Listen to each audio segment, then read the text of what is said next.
And then you saw his mouth was agape. Left hand from Zeegers, and that drops Toby Bindon. Welcome back to Warrior Code International. I'm here in Tilburg, and next to me is Jelle Zeegers. He's a professional Bare Knuckle Fighting Championship fighter, a professional MMA fighter. This man knows a lot about fighting, not only with the gloves, but also without the gloves. So make sure to watch. Jelle, thank you very much for taking the time for us. We are in your home city, Tilburg. I know you come from here, you represent this city. You're a proud citizen of the city. Could you tell me, what kind of place is Tilburg? What kind of city is that? Tilburg is a nice place, but also rough neighborhood sometimes. But it's a bit like a mix, hate and love together. But I'm happy that I'm from this place because I learned a lot from it, and the people are very nice. And yeah, that's it. Yeah. What was it like to grow up here? What was it like to be raised here? Growing up here was it was a bit tough, you know. I had a lot of fights outside. I got bullied a lot. Every time when I got outside and I want to play football or something, 5 guys came to me and just bust my head in, and that kind of stuff was crazy. It was every time when I got outside, it was problems. So that was not really nice. But when I got to school here, I made a lot of friends. So I also had a good time here. But the neighborhood when I was very young, it was not really nice. No. And at what age did you decide, all right, I don't want to get bullied anymore, I'm going to get into combat sports? Well, when did you start? When it first happened, I already thought by myself, okay, I want to do something about it because yeah, the situation was not okay. And I got nightmares as well, that I only saw shoes coming at me. So that was not really nice. When I was 12, I already liked watching judo, watching karate, all that kind of stuff. And when I was around 12, I saw MMA coming up. I was a friend of mine was at his house, and he said to me, I was a fan of WWE, and I liked it very much. And then he had a game of UFC. He said, "This is the real shit. Okay, this is not fake anymore. This is the real shit." And I was looking at it, and I fell in love already. So we were playing the game every time when we were done with school. So yeah, that's how my love came for MMA. My parents didn't want me to do any of combat sports. They don't like it. They still doesn't like it. But yeah, when I was 18, they say, okay, now you have the right age to decide for yourself. And yeah, for my birthday money, I bought a ticket to the gym, and since then I was ready to go. So your first discipline was, or your first combat sport was MMA? Yeah, true. Yeah. Okay, and back in the day, MMA had a very different reputation. Yeah. I mean, I remember when I was a kid, everybody was saying, "No, that's for criminals. That's not. That's human cockfighting." They used to call it. Why did you start with MMA? Because I loved every combat sports, everything of.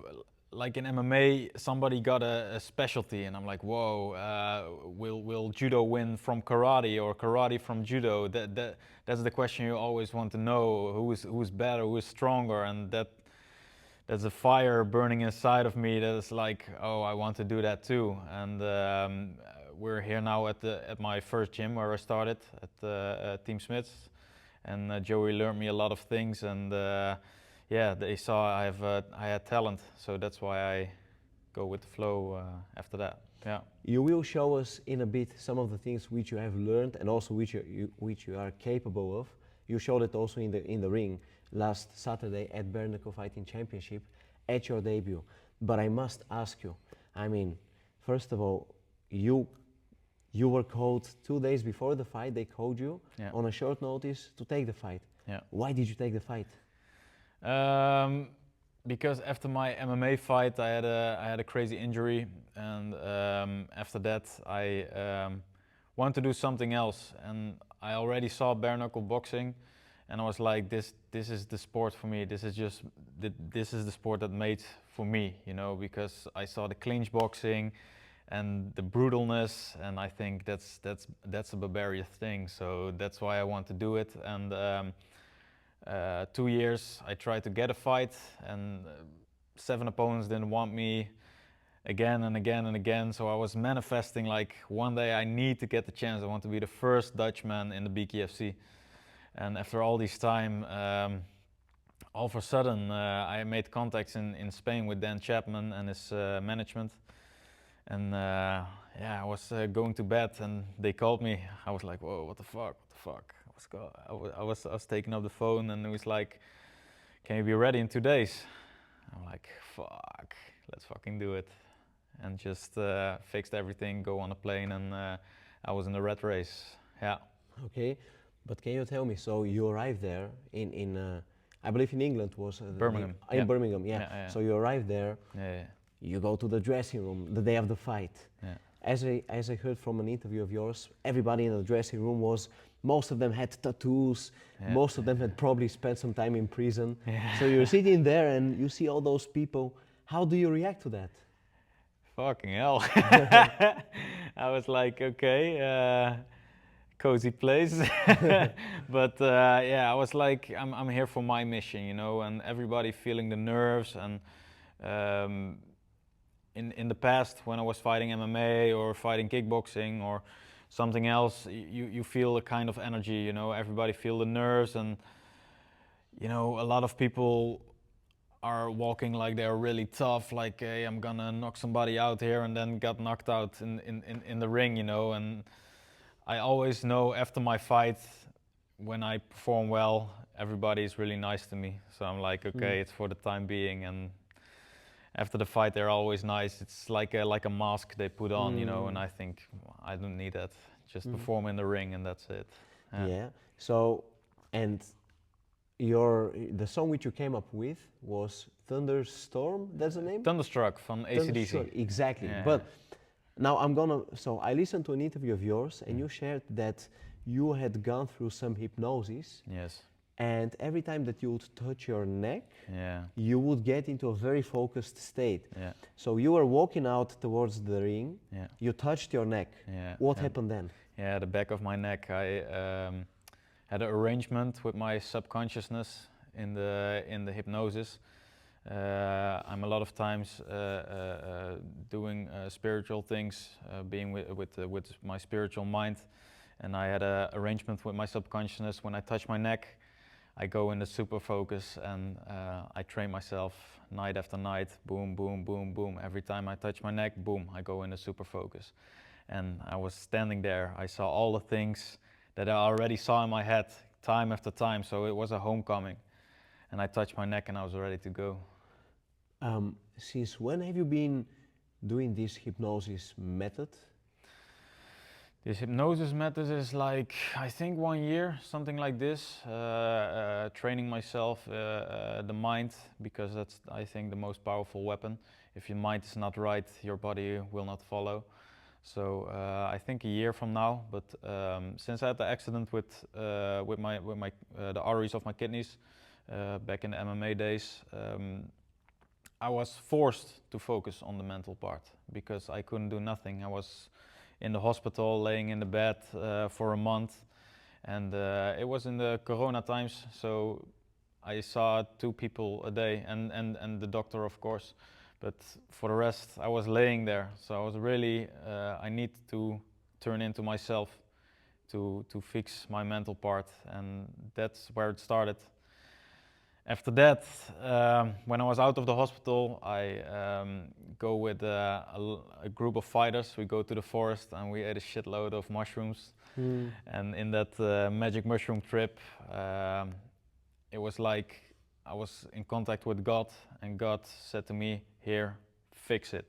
And I saw all the things that happened to me in the hospital.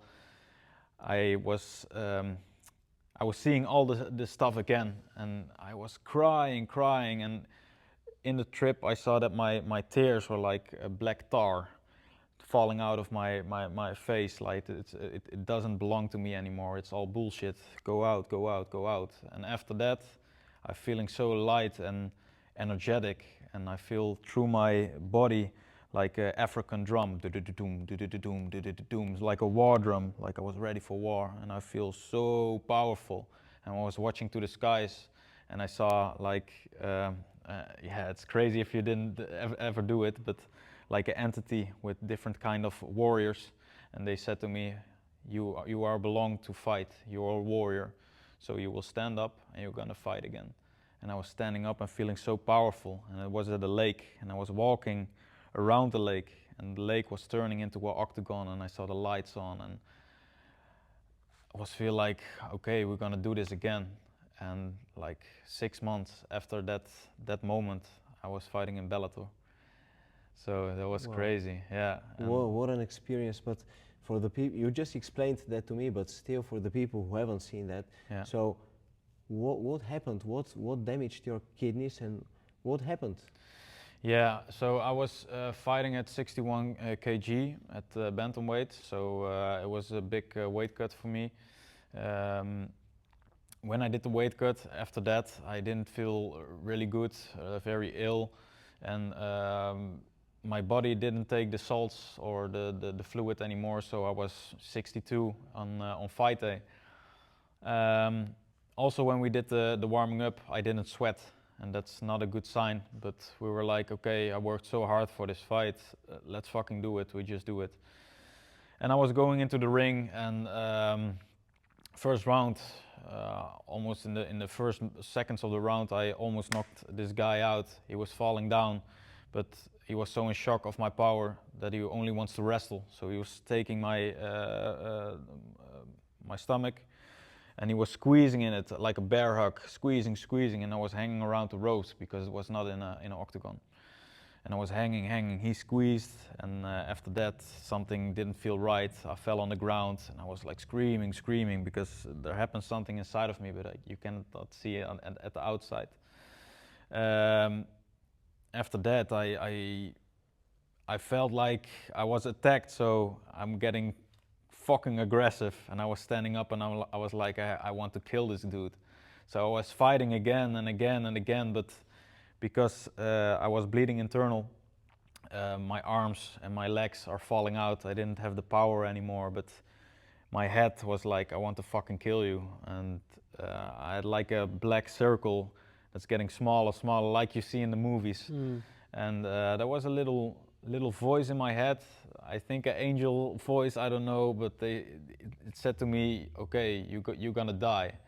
So that was fucking crazy, because you have to defend yourself in the fight, and still you have that voice and you have the pain. And so I was fighting all the rounds, and I lost the fight on points, and after that it was going very bad. I can only crawl and that kind of stuff, so I crawled with my team to the car.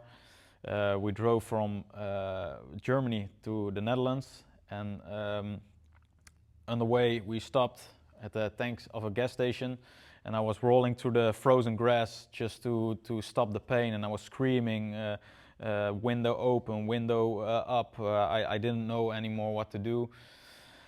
When I was home, because I had that voice in my head said, okay, say goodbye to your loved ones.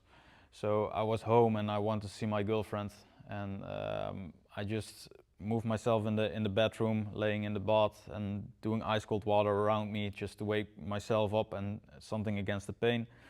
And my girlfriend saw me, and she was like, what the fuck is this? So she called the ambulance. Ambulance didn't want to come. After that I got so much pain downwards, so I was like, oh, my balls are hurting. And then they say, okay, this is not good, so we're coming. And after that, crazy shit. Yeah, 1 month in the hospital, and yeah, crazy. But such an experience, 1 month in the hospital, internal bleeding, kidneys damaged. How did you manage to come back? Yeah, it was a tough road, and I wouldn't be here without my girlfriend. She saved my life, and that's why she's my soulmate. She helped me a lot. She also had a new job at the moment, so she was working a lot. Me in the hospital.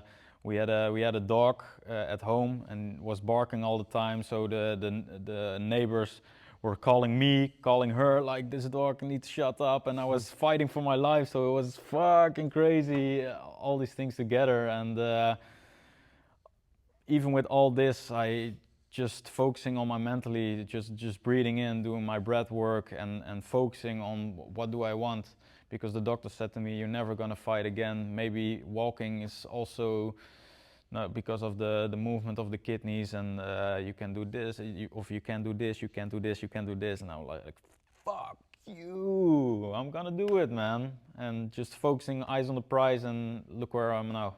Yeah. Yeah. Wow, what a journey. I mean, but in those moments when you were laying on the bed, Yeah. and when you had heard that you would probably not be able to walk, let alone fight, Yeah. where did that inner strength come from to proceed with this sport, to continue? How? Where did it come from? Yeah, I've like a flame through my veins. It's something I have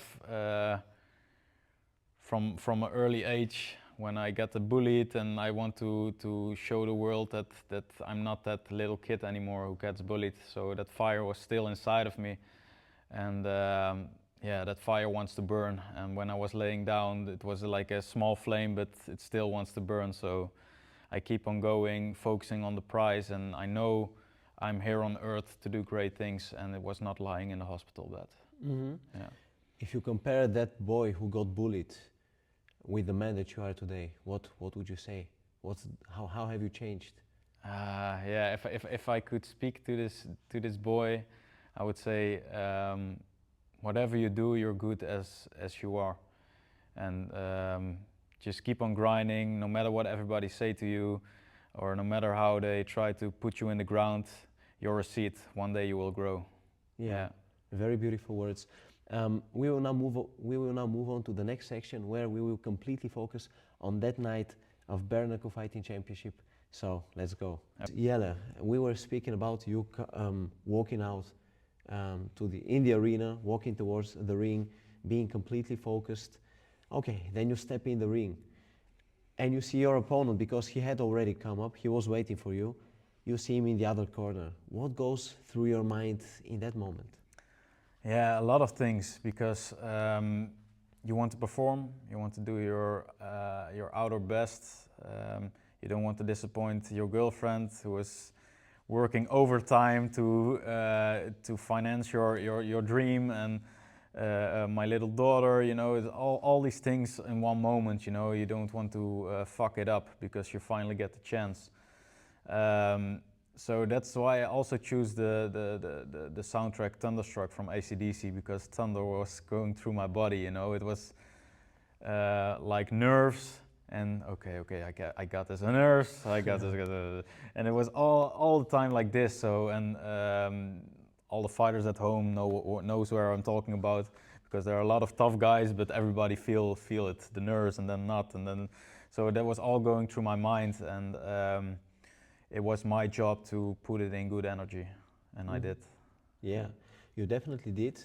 Could you tell me, so first of all, the shape of the ring is different. Yeah. It seems to be way bigger. But it's not. It's not? It's a small ring of a small circle. Yeah. But how does it feel to? It's actually called the squared circle, I believe. Yeah. What is it like to fight in the squared circle? Yeah. For me, it was only good, because in BKFC you start at the toe-to-toe line, so you have two lines on the ground, and you put your front foot on the line and your opponent also, and then the fight starts. And I love to have an explosive start. I don't like to move 3 rounds and fighting on points and this and that. I would just want to go to war, you know, because that's what the people want to see, and that's what I want. So I felt that I was in a good position. Still, you don't want to fuck it up, because every punch can be the last, you know, and that's why I also like about the sport, you know. In one of the fights, you see somebody winning, and then one punch, boom, and the game is all different, you know. So everybody was constantly on the front of his chair, and yeah, feel the energy there. So yeah, what was going through my mind? It's crazy things, family, friends, all the hard work you put in. Finally, you get the chance, the rat race of 48 hours. It was a lot, but I know what to do, because in the manifestation, I saw what I had to do, and I just had to do it then. So, yeah. How do you apply the manifestation to your life? How do you prepare yourself mentally for these unknown future events? One of the things I do is positive self-talk. Sometimes if a training doesn't go well in fight camp, you think, oh fuck man, am I prepared, this and that. Forget that. Try to say all the positive things that did go well, you know, and if you're doing this time after time, your whole body is gonna feel that energy. I believe very much in frequency, energy, and what you are, you project. And if you're totally negative and oh, this is fucked up, then it goes fucked up. If you're waking up and say, this is gonna be a fucking amazing day, I'm gonna have energy, I'm gonna do a lot of things, then you will see your day will going well, you know. And same with the negative part. So that's why I do a lot positive self-talk. Yeah. All right, but how do you apply the positive self-talk? Is it you looking at the mirror and saying certain affirmations? How do you apply it? Well, yeah, I talk. Sometimes I talk in the mirror to speak to my soul. Also, I just say it out loud, like it's some kind of magic, you know. You say, I'm gonna win this fight. I'm gonna win this fight. I'm the best. I'm gonna see all his punches coming. I'm gonna be a BKFC fighter. I'm gonna be a BKFC champion. I'm talking to myself all the time, so that it's in my system, you know. Also, I writing things down, like I still at home have the paper. I'm gonna KO or TKO Toby Binden in round 1 or 2, and the date, and yeah, I write it down, and you see it happened. So, yeah, that's absolutely amazing. I mean, can you tell me, so the fight starts, yeah, you dominate completely, 2 knockdowns and you finished him. What kind of emotion does it bring to beat another man with your bare knuckles in the squared circle? What's the emotion that comes after such a victory? Yeah, it was so crazy, because I want to be the best in the most brutal sport in the world, and now I was on that stage. It's like the UFC from the bare knuckle, so that was amazing at first.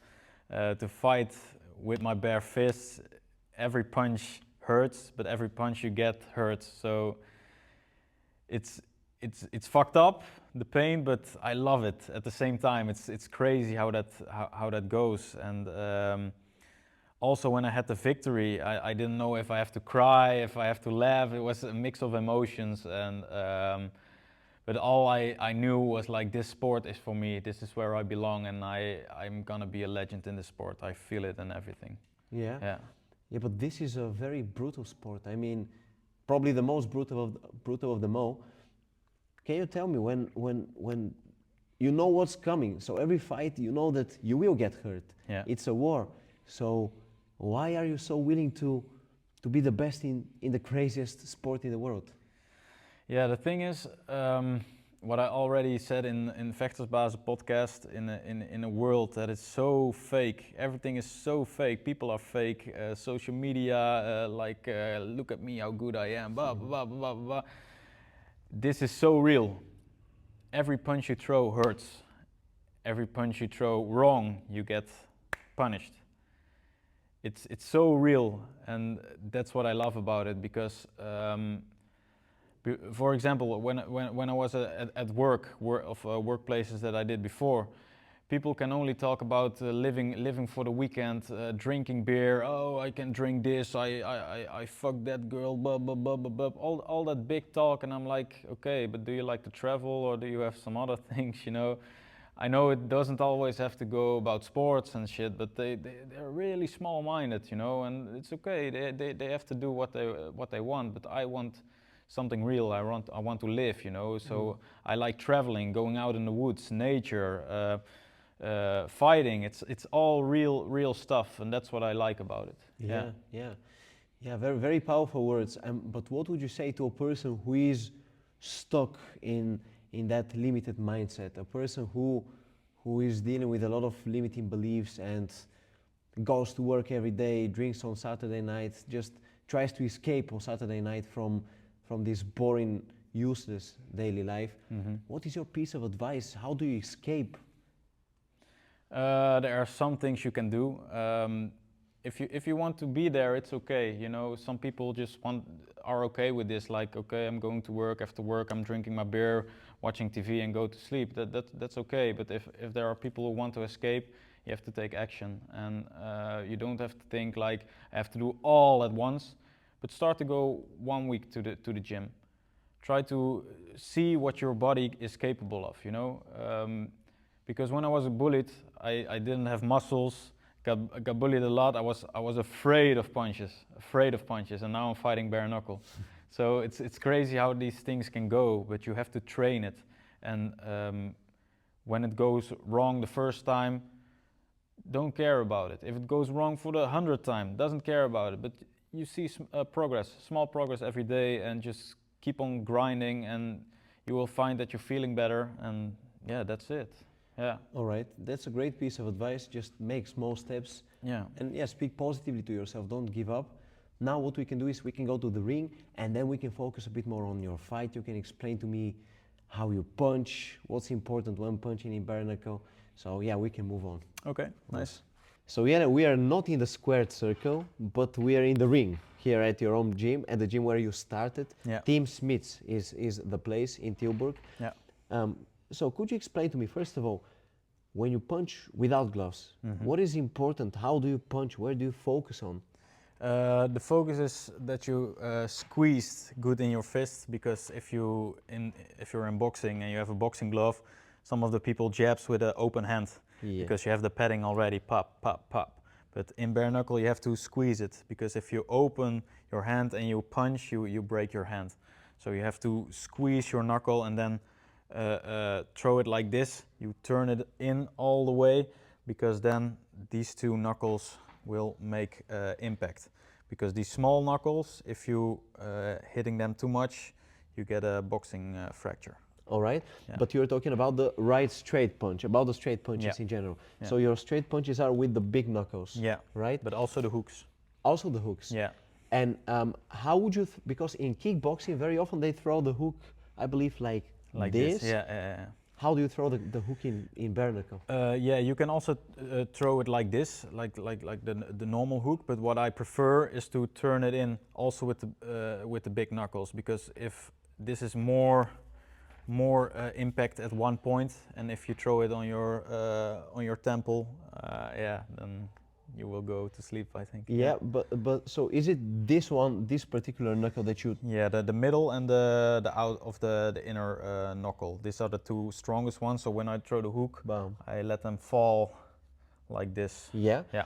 How important is it in a bare knuckle fight to punch out of the line? So to have your head out of the line. How important is it in bare knuckle? Yeah, it's very important, because if you throw the punch and you standing too still, you getting countered, and in bare knuckle a small punch can make a difference. So that's why you want to move out of the line and then throw your punches over it. Yeah. Can you explain to me, we can replicate a little bit. So your opponent, he was always throwing the jab, but he would always slip and come with that overhand. Can you please show us, so what is important in that situation? So imagine I'm your opponent, be free to use your technique, okay. Not as hard, of course. So let's say I throw my jab. I try to watch the shoulders. When I see the shoulders move, I know the jab is coming. I throw my front shoulder to the side a little bit, so I'm out of the line, and then I come over, boom, Bam. with the right overhand or right cross. That's well my favorite move. Yeah. Where do you place it? Where do you aim for? What I always prefer is to focus on where the beard grows.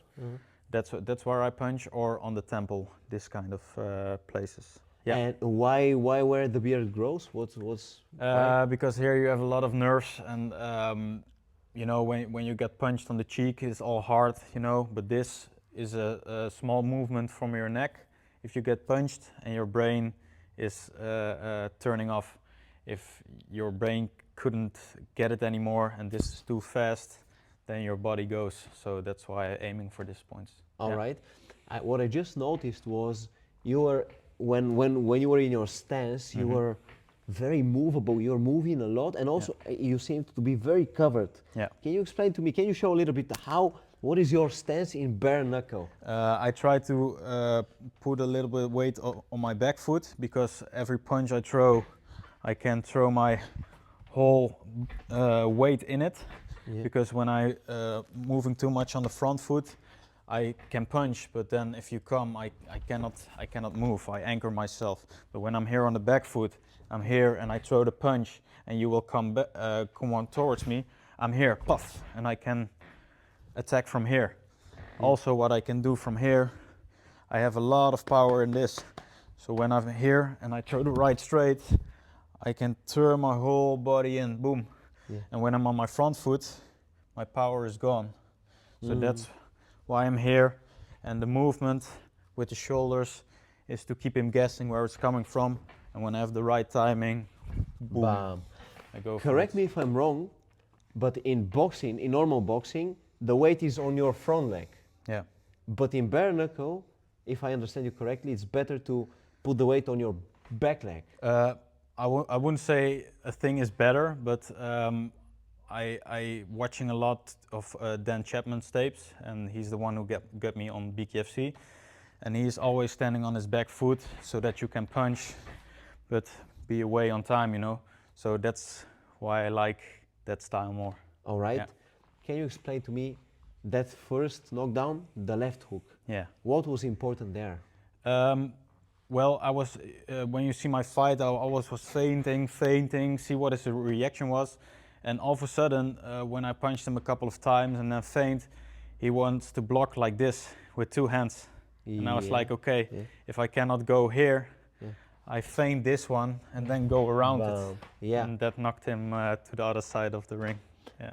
All right, but also your approach, I believe, when the fight started, you immediately began with the left straight and the right straight, but your hands were here. Yeah. That's a bit more different in comparison to how you would fight in MMA, I believe. Yeah, it's a total different style, because you can get leg kicks, you can get the takedown. So now you don't have to worry about them anymore. So that's why I want to be more like a boxing stance. So I want to mix my MMA style with a boxing style. Yeah. Yeah. When you block, let's say somebody throws a punch and you parry the punch. Yeah. Does it hurt? You don't feel it at the moment. I think if you parry a lot of them, it will hurt. But at the moment itself, yeah, you're full of adrenaline, so you don't feel it. But after that, everything, you feel everything. Yeah. But when you punch him, let's say you give him, for example, that left hook. Yeah. How did that feel for you? It stings. It's like like I don't know how to explain. It's try to punch to a wall. You know, it stings a little bit. It's like, ooh, you cannot throw it at full power, but you have to be accurate. Yeah. But it stings all the time. Sting every time you punch. Yeah. And could you explain to me? So when it hurts when you punch, but when you get punched, how does that feel? Oh yeah. That's also a thing. It's way different than MMA. It's because the MMA glove is like one thing, but the knuckles, it's like all points. So more point of impact to your skull, and it's a different kind of pain, and that's why most of the bare knuckle fights are finished in 2 or 3 rounds maximum. Yeah. Before we move on to the last section, because you told me there is a beautiful place somewhere outside of the gym, I want to ask you, in a perfect world, how does your Bare Knuckle Fighting Championship career go? I really want to fight in Italy, in the Verona Stadium, or maybe in the Colosseum, because that's where I belong. I feel that I belong there. That's one of the things I really want to do in my bare knuckle career. I want to make a name for the Netherlands. I hope I can bring a Dutch army with me to support me. I want to become a European champion first, knock the European champion out. After that, keep working hard and get my shot at the world title. Amazing. Yeah. Well, these are big goals, big dreams, Yeah. big plans, I would say. Mm-hmm. Thank you very much, and let's move on to the last section of the interview. Yes, perfect. Jelle, I have to ask you about the future of Bare Knuckle Fighting Championship, because yesterday I saw that they announced a tournament with $25 million reward. Also, Yoel Romero is joining Bare Knuckle Fighting Championship, Thiago Santos. What do you think, what does the future hold for Bare Knuckle Fighting Championship? I think it will be just as big as the UFC, because it's a different kind of sport, and you know, Dana already said he got the respect for BKFC, and I think it's gonna be fucking huge, because same as MMA, first they say, oh, it's like animals in a cage fighting together, and see where the sport is now. I think the same for Bare Knuckle, and I hope they will also introduce it in the Netherlands. We have a lot of talent here, and I hope I can be the bridge for the Dutch fighters to come there as a Dutch pioneer. Yeah, I also hope that you can achieve that. But having in mind that Conor McGregor is the main man, he is one of he is a co-owner of Bare Knuckle Fighting Championship. What kind of impact does this have on the growth of the sport? I think a huge aspect for the growing of the sport, because yeah, he's also one of the main men in combat history. He has the image, he has the talk, he can hype it up, and like he did yesterday, the things he said, it's amazing. You're hyped up and you want to watch the fight. So I think this will be in his name also become very huge. Yeah. Okay, and there will be a Bare Knuckle Fighting Championship event in Rome, I believe on the 25th of October. Yeah. So you would like to fight there. Yes. Why should they put you on the card? What will you deliver? Because I know what I can bring to the table. Every time I fight, it's a bloody war, and you know, I got it all in me. I'm a modern day gladiator, and I know what I can bring to the table. It's all show and hard fight, and if people see me fight, they sitting on the point of their chair. So yeah. Okay, and last question for you.